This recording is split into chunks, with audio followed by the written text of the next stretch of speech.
ಆಪ್ಕಿ ಅದಾಲತ್ನಲ್ಲಿ ಸಲ್ಮಾನ್ ಖುರ್ಷಿದ್ ಮೇಲೆ ಇರುವ ಆರೋಪ. ಇವರು ಉತ್ತರ ಪ್ರದೇಶದಲ್ಲಿ ಕಾಂಗ್ರೆಸ್ನ ಆಂತರಿಕ ಜಗಳಗಳನ್ನ ತಡೆಯೋಕಾಗ್ಲಿಲ್ಲ. ಸಲ್ಮಾನ್ ಸಾಬ್, ನಿಮ್ಮನ್ನ ಉತ್ತರ ಪ್ರದೇಶಕ್ಕೆ ಕಳಿಸಲಾಗಿತ್ತು ಯಾತಕ್ಕೆ ಅಂತಂದ್ರೆ ನೀವು ಪಾರ್ಟಿನ ಬಲಿಷ್ಠ ಮಾಡ್ಲಿ ಅಂತ.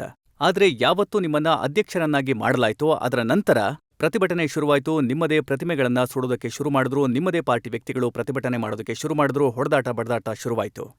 ಇದು ಸರಿ ಇದೆ ಏನಂದ್ರೆ ಎಲ್ಲೋ ಕೆಲವು ವ್ಯಕ್ತಿಗಳು ಹೀಗೆ ಮಾಡಿದ್ರು. ಆದರೆ ಅವರ ಇತಿಹಾಸ ಏನು, ಕೆಲವು ದಿನ ಎಲ್ಲಿದ್ದು ಬಂದಿದ್ದಾರೆ, ಯಾರ ಹತ್ರ ಇದ್ದು ಬಂದಿದ್ದಾರೆ, ಈ ಎಲ್ಲ ವಿಷಯಗಳನ್ನು ಮುಂದೆ ಇಡಿ. ಸಾಮಾನ್ಯ ಕಾರ್ಯಕರ್ತನ ಇವತ್ತಿನ ಒಲವು ಏನಿದೆ, ಅವನ ಸಾಮಾನ್ಯ ಕಾರ್ಯಕರ್ತನ ಅಭಿಪ್ರಾಯ ಏನಿದೆ, ನಾನು ಇದನ್ನ ಅನ್ಕೋತೀನಿ. ಎಲ್ಲ ಕಡೆ ಎಲ್ಲೋ ಒಂದ್ ಕಡೆ ಯಾವ್ದಾದ್ರು ಗುಂಪುಗಾರಿಕೆಯಿಂದ ಒದ್ದಾಡ್ತಿರ್ತೀವಿ. ಇಡೀ ದೇಶದಲ್ಲಿ ಇದೇ ರೀತಿ ಇದೆ, ಎಲ್ಲ ಪಾರ್ಟಿದು ಇದೇ ಪರಿಸ್ಥಿತಿ. ಆದ್ರೆ ನಾವು ಪ್ರಯತ್ನ ಪಡ್ತೀವಿ ಏನಂದ್ರೆ ಎಷ್ಟು ಉದಾರತೆ ಜೊತೆಗೆ ಎಲ್ಲರನ್ನೂ ಜೊತೆಲಿ ಕರ್ಕೊಂಡು ಹೋಗೋಕೆ ಪ್ರಯತ್ನ ಮಾಡ್ತೀವಿ. ಮುಂದೆ ಬರೋ ಸಮಯದಲ್ಲಿ ಆದ್ರೆ ನೀವಂತೂ ಒಂದು ಕನಸನ್ನ ಮಾರಾಟ ಮಾಡಿದ್ರಿ ಕಾಂಗ್ರೆಸ್ ಪಾರ್ಟಿಗೆ, ಉತ್ತರ ಪ್ರದೇಶದಲ್ಲಿ ಮತ್ತೆ ಪರಾಭವ ಆಗತ್ತೆ ಮತ್ತೆ ಕಾಂಗ್ರೆಸ್ ಪಾರ್ಟಿ ರಿವೈವ್ ಆಗ್ಬೋದು ಅಂತ. ಆಗುತ್ತೆ. ಅದು ಒಂದ್ ವೇಳೆ ಯಾರಾದ್ರೂ ರಾಜಕೀಯದಲ್ಲಿ ಕನಸು ಕಾಣಲ್ಲ ಅಂದ್ರೆ ಅವ್ನ್ ಮುಂದೆ ಹೋಗಕ್ಕಾಗಲ್ಲ. ಇದು ಆ ಥರದ ಕನಸಲ್ಲ, ಯಾವುದು ಕಾರ್ಯಗತ ಆಗಲ್ಲ ಅಥವಾ ಯಾವುದು ನಿಜ ಆಗಲ್ಲ ಕನಸು ಆ ಥರದ್ದು. ಆದ್ರೆ ಇದಕ್ಕೋಸ್ಕರ ಪರಿಶ್ರಮ ತುಂಬಾ ಹಾಕೋ ಅವಶ್ಯಕತೆ ಇದೆ. 17 ವರ್ಷಗಳಿಂದ ಏನಾಗಿಲ್ವೋ ಅದು 7 ದಿನದಲ್ಲಂತೂ ಆಗೋದಿಲ್ಲ. ನಾವು ಪ್ರಯತ್ನ ಪಡ್ಬೇಕು. ನಮ್ಮ ಹತ್ರ ಸಾಕಷ್ಟು ಬಂಡವಾಳ ಇದೆ, ತುಂಬಾ ದೊಡ್ಡ ಬಂಡವಾಳ ನಮ್ಮ ಹತ್ರ ಇದೆ. ಸೋನಿಯಾಜಿ ಅವರದ್ದು. ಅದೇ ಈ ಮಾತು ನಿಜ ಅಲ್ವಾ? ನಿಮ್ಮ ಕನಸುಗಳನ್ನ ಜನರು ನುಚ್ಚು ನೂರು ಮಾಡ್ಬಿಟ್ರು ಯಾವಾಗ ನೀವು ಆದ್ರೂ. ಅದಾದ್ಮೇಲೆ ಒಂದು ಲೋಕಸಭೆ ಎಲೆಕ್ಷನ್ ಆಯ್ತು, 6 ವಿಧಾನಸಭೆ ಎಲೆಕ್ಷನ್ ಆಯ್ತು. ಎಲ್ಲಾ ಕಡೆ ಕಾಂಗ್ರೆಸ್ ಪಾರ್ಟಿ ಠೇವಣಿಯನ್ನ ಕಳ್ಕೊಳ್ತು. ಇಲ್ಲ, ಹಾಗಲ್ಲ. ಆದ್ರೆ ಇದಕ್ಕೂ ಮುಂಚೆ ಆ ಕ್ಷೇತ್ರದಲ್ಲಿ ಚುನಾವಣೆಯಲ್ಲಿ ನಾವು ಗೆದ್ದಿದ್ವಾ? ಪ್ರತಿಯೊಂದು ಕಡೆನೂ ಗೆಲ್ಲೋಕ್ಕಾಗಲ್ಲ ಅಲ್ವಾ? ಈ ಸಮಯದಲ್ಲಿ ನಮಗೆ ಸಮೀಕ್ಷೆ ಏನ್ ಬರ್ತಿವೆ, ಆ ಸಮೀಕ್ಷೆಯಲ್ಲಿ ನಮಗೆ 20% ಹೆಚ್ಚಿಸಿ ತೋರಿಸಿದ್ದಾರೆ. ಈಗ ಚುನಾವಣೆ ಬರುತ್ತೆ, ಚುನಾವಣೆಯಲ್ಲಿ ಎಲ್ಲ ಗೊತ್ತಾಗುತ್ತೆ. ಸಾರ್ವತ್ರಿಕ ಚುನಾವಣೆಯಲ್ಲಿ ನಾವ್ ಎಲ್ಲಿದ್ದೀವಿ ಎಲ್ಲಿಲ್ಲ. ಸಲ್ಮಾನ್ ಸಾಬ್, ಇಲಹಾಬಾದ್ ಎಲ್ಲಿ ಪಂಡಿತ್ ನೆಹರು ಅವರು ಹುಟ್ಟಿದ್ರೋ, ಎಲ್ಲಿ ಇಂದಿರಾಜಿ ಇದ್ರೋ ಅಂಥ ಜಾಗದಲ್ಲಿ ಕಾಂಗ್ರೆಸ್ ಪಾರ್ಟಿಗೆ ಅಸೆಂಬ್ಲಿ ಎಲೆಕ್ಷನ್ನಲ್ಲಿ 660 ವೋಟ್ ಬಂದಿದೆ. ನಾನಿದನ್ನ ಒಪ್ಕೋತೀನಿ. ಏನಂದ್ರೆ ನಮಗೆ ಅದು ತುಂಬಾ ದುಃಖದ ವಿಷಯ. ಆದ್ರೆ ಯಾರಿದನ್ನ ಹೇಳ್ತಾರೋ ಅವ್ರು ಇದನ್ನ ಮರ್ತೋಗ್ತಾರೆ. ಏನಂದ್ರೆ ಎಲ್ಲಿ ಪಂಡಿತ್ ಜವಾಹರ್ಲಾಲ್ ನೆಹರು ಇದ್ರೋ ಮತ್ತೆ ಅವರು ಯಾವ ಕ್ಷೇತ್ರವನ್ನ ಪ್ರತಿನಿಧಿಸಿದ್ರೋ ಅಲ್ಲಿ ಇವತ್ತು ಯಾರು ಗೆದ್ದು ಬರ್ತಿದ್ದಾರೆ? ಬೇರೆಯವರ ಕೊಲೆ ಮಾಡಿ, ಯಾರು ಗೆದ್ದಿರೋ ವ್ಯಕ್ತಿ ಇದನೋ ಅವನು ಕೊಲೆ ಮಾಡಿ ಜೈಲಿಂದ ಚುನಾವಣೆಗೆ ನಿಂತ್ಕೊಂಡ್ಬರ್ತಿದ್ದಾನೆ. ಹಾಗಾದ್ರೆ ಈ ವಿಡಂಬನೆ ಕೇವಲ ನನಗ್ ಮಾತ್ರ ಅಲ್ಲ, ಇಡೀ ದೇಶಕ್ಕೆ ಇದು. ಇದಕ್ ಜವಾಬ್ದಾರರು ನೀವು ಮತ್ತೆ ನಾವು ಇಬ್ರು ಆಗಿದ್ದೀವಿ. ಎಲ್ಲಿಂದ ರಾಹುಲ್ ಗಾಂಧಿ ಮತ್ತೆ ಸೋನಿಯಾ ಗಾಂಧಿ ಗೆದ್ದು ಬರ್ತಿದ್ರು, ಅಲ್ಲಿ ಪಂಚಾಯತ್ ಚುನಾವಣೆ ಆಯ್ತು, ಅದರಲ್ಲೂ ಕಾಂಗ್ರೆಸ್ ಪಾರ್ಟಿ ಸೋತ್ ಹೋಯ್ತು. ಆತರ ಇಲ್ಲ, ಎಲ್ಲ ಕಡೆ ಸೋತಿಲ್ಲ. ಅದರಲ್ಲಿ ಅರ್ಧ ಸೀಟ್ಗಳನ್ನ ನಾವು ಗೆದ್ದಿದೀವಿ ಕೂಡ. ಕೆಲವು ಕಡೆಗಳಲ್ಲಿ ನಮ್ದು ಬಸ್ಪಾ ಜೊತೆ ಒಪ್ಪಂದ ಕೂಡ ಇತ್ತು. ಎಲ್ಲಿ ಬಸ್ಪಾ ಜೊತೆ ಒಪ್ಪಂದ ಇತ್ತು, ನಾವು ದುಃಖ ಪಡೋ ವಿಷಯ ಏನಂದ್ರೆ ಅವರ ಪಾರ್ಟಿಯವರು ಅಲ್ಲಿ ಬಿಟ್ಟು ಹೊರಟೋದ್ರು, ಬೇರೆ ಯಾರ ಜೊತೆನೋ ಹೊರಟೋದ್ರು. ಎಷ್ಟು ಆತಂಕ ಇವತ್ತು UP ಇದೆ ಅಂದ್ರೆ, ಇದನ್ನ ಮುಕ್ತವಾಗಿ ಹೇಳ್ತೀನಿ. ಒಂದ್ ವೇಳೆ ನಾಳೆ ಮುಲಾಯಂ ಸಿಂಗ್ ಜಿ ಅವರು ಮುಖ್ಯಮಂತ್ರಿಯಾಗಿ ಇರಲ್ಲ ಅಂದ್ರೆ, ಮತ್ತೆ ಮುಲಾಯಂ ಸಿಂಗ್ ಜಿ ಒಂದ್ ವೇಳೆ ಎಷ್ಟು ಸೀಟ್ಗಳನ್ನ ಇವತ್ತು ತಗೊಂಡಿದಾರೋ ಅದರ 3ನೇ 1 ಭಾಗನಾದ್ರೂ ತಗೊಂಡ್ ಬಂದ್ರೆ ನಾನ್ ಚಾಲೆಂಜ್ ಮಾಡ್ತೀನಿ, ನಾನು ರಾಜಕೀಯ ಬಿಟ್ಬಿಡ್ತೀನಿ. ಧೈರ್ಯ ಮಾಡ್ಲಿ ಅವರು. ಸರ್ಕಾರದಲ್ಲಿ ಇಲ್ದೆ ಚುನಾವಣೆ ಎದುರಿಸೋಕೆ ಧೈರ್ಯ ಮಾಡಿ ತೋರಿಸ್ಲಿ.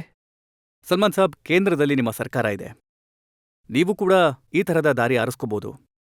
ಇಲ್ಲ, ಆರಿಸ್ಕೊಳ್ಳಕ್ ಇಷ್ಟಪಡಲ್ಲ ಅಲ್ವಾ? ನಮ್ದು ಜವಾಬ್ದಾರಿಯುತ ಪಾರ್ಟಿ. ನಮ್ಮದು ಈ ದೇಶದ ಇತಿಹಾಸದ ಜೊತೆ ಏನ್ ಸಂಬಂಧ ಇದೆ, ನಮ್ದೊಂದು ಸಂಕಲ್ಪ ಇದೆ.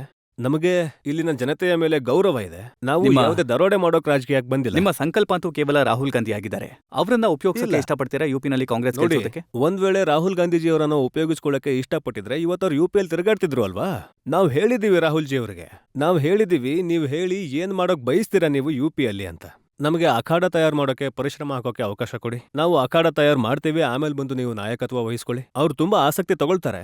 ಸಾಕಷ್ಟು ಸಲಹೆ ಅವರಿಂದ ನಮ್ಗೆ ಸಿಗುತ್ತೆ, ಮಾತುಕತೆ ಇರುತ್ತೆ. ಆದ್ರೆ ಈ ಜವಾಬ್ದಾರಿ ನಮ್ದು. ಏನಂದ್ರೆ ನಾವು ಸ್ವಲ್ಪ ಪರಿಶ್ರಮ ಹಾಕ್ಬೇಕು. ನಾವು ಕೇವಲ ಅವ್ರಿಗೆ ನೀವು ಬನ್ನಿ ನಮ್ಗೆ ಚುನಾವಣೆ ಗೆಲ್ಸ್ಕೊಡಿ, ನೀವು ಬನ್ನಿ ನಮ್ಗೆ ವೋಟ್ ಕೊಡಿಸಿ ಅಂತ ಹೇಳಿದ್ರೆ ಅದು ಸರಿ ಇರಲ್ಲ. ಆದ್ರೆ ಪರಿಶ್ರಮ ಹಾಕೋ ಬದಲು ಉತ್ತರ ಪ್ರದೇಶದಲ್ಲಿ ಕಾಂಗ್ರೆಸ್ ಪಾರ್ಟಿ ನಾಯಕರು ತಮ್ಮಲ್ಲೇ ಜಗಳ ಆಡೋದ್ರಲ್ಲಿ ಬಿಸಿ ಆಗಿದ್ದಾರೆ.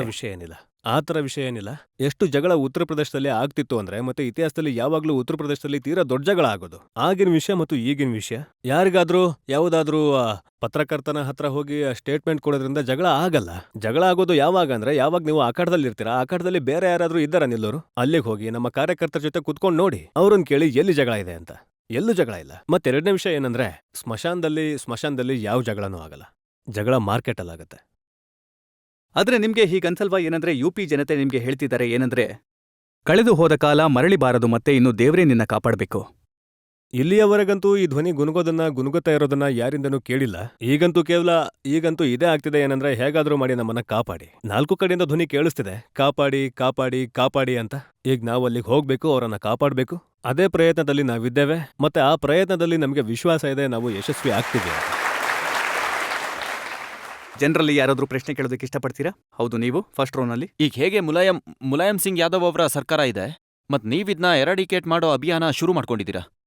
ಒಂದ್ ವೇಳೆ ಮುಂಬರೋ ಸಮಯದಲ್ಲಿ ಮಾಯಾವತಿ ಅವರ ಸರ್ಕಾರ ಬಂದ್ರೆ ನೆಕ್ಸ್ಟ್ ಎಲೆಕ್ಷನ್ ಆದ್ಮೇಲೆ ಆಗ್ಲೂ ನೀವು ಮಾಯಾವತಿ ಸರ್ಕಾರನ ಕೂಡ ಎರಾಡಿಕೇಟ್ ಮಾಡೋ ಅಭಿಯಾನ ನಡೆಸ್ತೀರಾ ಅಥವಾ ಗ್ರೌಂಡ್ ಲೆವೆಲ್ ಅಲ್ಲಿ ಕಾಂಗ್ರೆಸ್ ಇಮೇಜ್ನ ಸುಧಾರಿಸೋಕೆ ಪ್ರಯತ್ನ ಮಾಡ್ತೀರಾ? ನೋಡಿ, ಏನು ನೀವೇನ್ ಮಾತಾಡಿದ್ರೋ ಎರಾಡಿಕೇಶನ್ದು, ಒಂದ್ ವೇಳೆ ಅವರು ಹೋಗ್ಲಿಲ್ಲ ಅಂದ್ರೆ ಪರ್ಯಾಯ ಆಗಿ ಎದುರಿಗೆ ಬರೋಕ್ಕಾಗಲ್ಲ. ನಾವು ಪರ್ಯಾಯ ಆಗೋಕ್ ಇಷ್ಟಪಡ್ತೀವಿ, ನಾವು ಒಬ್ರನ್ನ ತೆಗೆದುಹಾಕಿ ಮತ್ತೊಬ್ರನ್ನ ಕೂರ್ಸೋಕ್ ಇಷ್ಟಪಡಲ್ಲ. ನಾವ್ ಇದನ್ನ ಅನ್ಕೋತೀವಿ, ಏನಂದ್ರೆ ಇವತ್ತೇನು ಸಾಧನೆಗಳಿವೆ, ಇವತ್ತು ಕೇಂದ್ರ ಸರ್ಕಾರದ ಕಡೆಯಿಂದ ಉದ್ಯೋಗದ ಗ್ಯಾರಂಟಿ ಕೊಡಲಾಗಿದೆ, ವಿದ್ಯುದೀಕರಣ ಯೋಜನೆ ರಾಜೀವ್ಜಿ ಅವರ ಹೆಸರಲ್ಲಿ ಕೊಡಲಾಗಿದೆ, ಇವತ್ತೇನು ಮಾಹಿತಿ ಹಕ್ಕು ಕೊಡಲಾಗಿದೆ, ಇವತ್ತೇನು ಕಬಾಲ್ ಟೌನ್ಸ್ಗಳ ಅಭಿವೃದ್ಧಿ ಮಾಡೋದಕ್ಕಾಗಿ ಒಂದು ವಿಶೇಷ ಸಂಸ್ಥೆ ಮತ್ತೆ ವಿಶೇಷ ಕಾರ್ಯಕ್ರಮ ಮಾಡಲಾಗಿದೆ.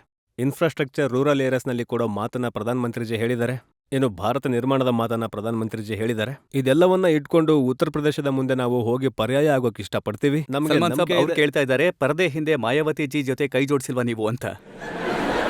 ತುಂಬಾ ದೊಡ್ಡ ಪರದೆ ಬೇಕಾಗುತ್ತೆ ಭಯ್ಯ. ಒಂದ್ ವೇಳೆ ಪರದೆ ಹಿಂದೆ ಏನಾದ್ರೂ ಮಾಡ್ಬೇಕು ಅಂದ್ರೆ ನನ್ನ ನಂಬಿಕೆ ನಾವು ಒಂದ್ ವೇಳೆ ನಮ್ ಕಾಲಿನ ಮೇಲೆ ನಿಲ್ಬೇಕು ಅಂದ್ರೆ ನಾವು ಊರ್ಗೋಲನ್ನ ಬಿಡ್ಬೇಕಾಗತ್ತೆ. ಊರ್ಗೋಲಿನ ಸಹಾಯದಿಂದ ನಾವ್ ಯಾವತ್ತೂ ಮುಂದೆ ಹೋಗಕ್ಕಾಗಲ್ಲ.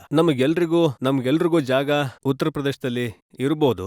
ಮತ್ ನಾವ್ ಇದನ್ನ ಅನ್ಕೋತೀವಿ, ಒಂದ್ ವೇಳೆ ನಾವು ಹಿಂದೆಯಿಂದ ಮುಂದೆ ಬರೋ ಪ್ರಯತ್ನ ಮಾಡ್ತಿದೀವಿ ಅಂದ್ರೆ ಎಲ್ಲಿಯವರೆಗೆ ಅವರನ್ನ ಮುಂದೆಯಿಂದ ತೆಗಿಯೋಕ್ಕಾಗಲ್ವೋ ನಾವು ಮುಂದೆ ಹೋಗಕ್ಕಾಗಲ್ಲ.